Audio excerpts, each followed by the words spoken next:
बिस्मिल्लाहिर्रहमानिर्रहीम। अस्सलाम वालेकुम। आप देख रहे हैं देसी कुकिंग। कैसे हैं आप सब? उम्मीद करती हूँ अल्लाह की रहमत से सब ठीक हो। अगर मेरी वीडियो अच्छी लगती है तो लाल सब्सक्राइब का बटन दबाएं, साथ बेल का बटन दबाएं ताकि मेरी हर आने वाली नई वीडियो आपको सबसे पहले फ्री में मिले। आज मैं बना लगी हाँ सुबह का नाश्ता। ਉਹਦੇ वास्ते मैं 3 अंडे ले आवा। उन्होंने पहले तो मैं अंडे तोड़ूंगी।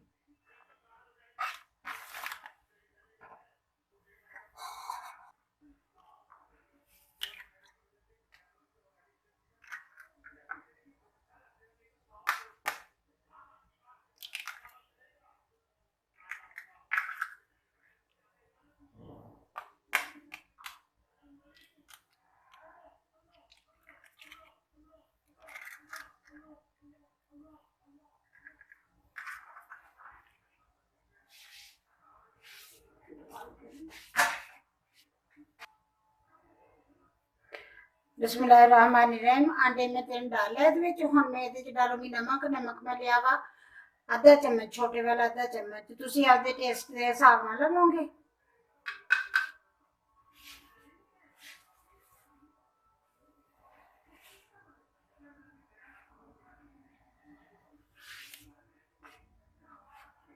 एक चम्मच लिया वा मैं वाइट मिर्च का, छोटे वाला 1 चम्मच। तुहाडी मर्जी है, तुसी काली मिर्च भी डाल सकते हैं, तुहाडी मर्जी है तुसी लाल मिर्च भी डाल सकते हैं।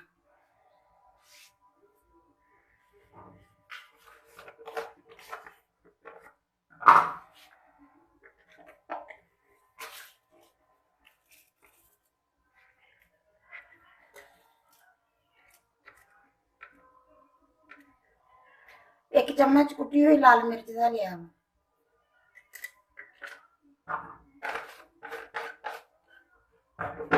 और मैं मिक्स कर लूंगी यार अच्छी तरह।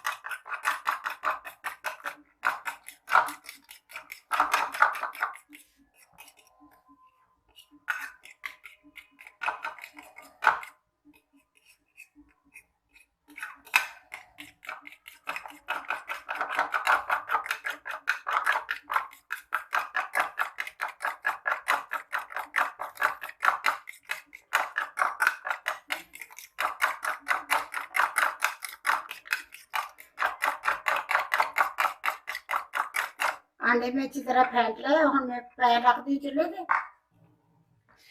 बिस्मिल्लाहिर्रहमानिर्रहीम। पैन में चूल्हे पे रखता। ये 2 चम्मच मैं ऐसे डाल है। ये थोड़ा जा गर्म हो गया। ये मैं हम डाल देनी अंडे जिन्हें मैं फेंटे सी अच्छी तरह वो डाल देनी है।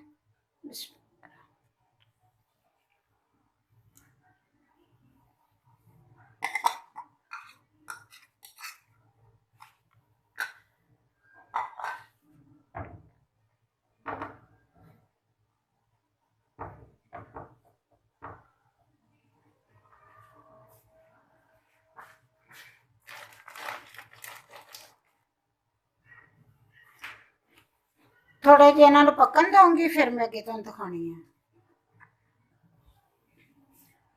बिस्मिल्लाहिर्रहमानिर्रहीम। आमलेट थोड़ी जी पक गई है। ये मैं डाल दूंगी मैं लेस ली है। तुहाडी मर्जी, तुसी चिप्स भी लै लो, तुसी कुछ इदां दा लैके उत्ते डाल दिओ। लेस लै लो, चिप्स लै लो।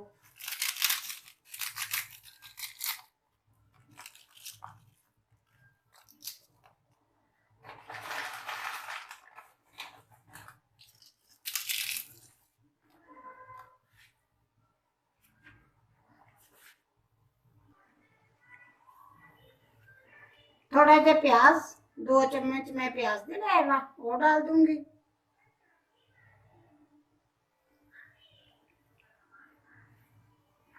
दो चम्मच ही शिमला मिर्च दे वो डाल दूंगी।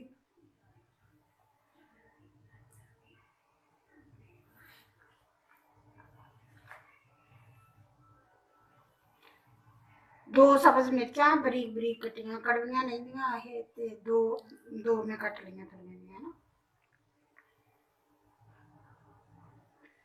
2 चम्मच ही टमाटर दे वो डाल दूंगी।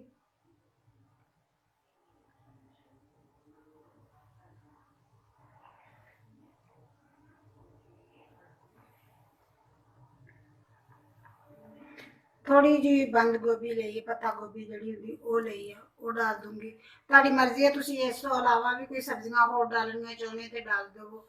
मैं इन्नियां की डालूंगी। आपदे मर्जी दे मनसर आ के जिहड़ी चीज़ तुहानूं जिहड़ी सब्जी पसंद होवे, जिहड़ी सब्जी जिन्हों जिहड़ी पसंद होवे ना उही डाली दी हुंदी है। मतलब अगर तुहानूं बंद गोभी नहीं पसंद तुसीं ओह ना डालो, अगर तुहानूं शिमला मिर्च नहीं पसंद तुसीं ओह ना डालो, दूसरी मिर्च कली डाल लवो। बस जिहड़ी चीज़ सब्जी जिहड़ी पसंद आ ना ओह डाल लवो। बस हुण मैं इहनूं डाल लूँगी। हुण मैं एक पासे पलट के दूसरे पासे कर दूँगी।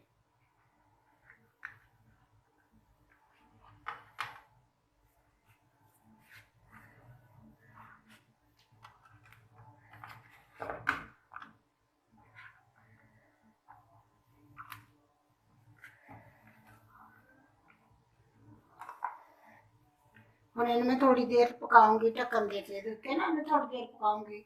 मर्जी इस तरह भी पका लो, मर्जी है तुसीं ढक्कन दे के पका लो। मैं इन्हूं ढक्कन दे के थोड़ी देर पका लैनी है।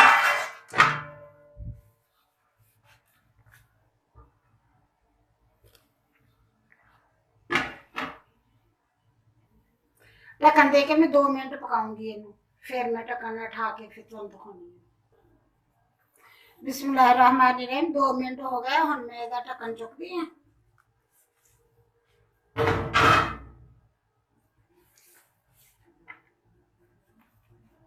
थोड़ी जी इहदी साइड चेंज कर दूंगी।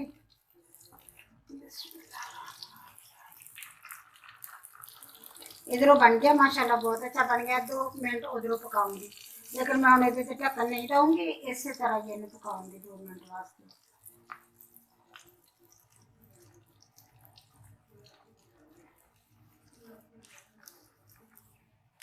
बिस्मिल्लाहिर्रहमानिर्रहीम। उधरों भी पक गया, हुण मैं इहनूं निकाल लेनी, अग बंद कर देनी है, इन्हूं मैं निकाल लेनी। बस मैं निकाल लिया।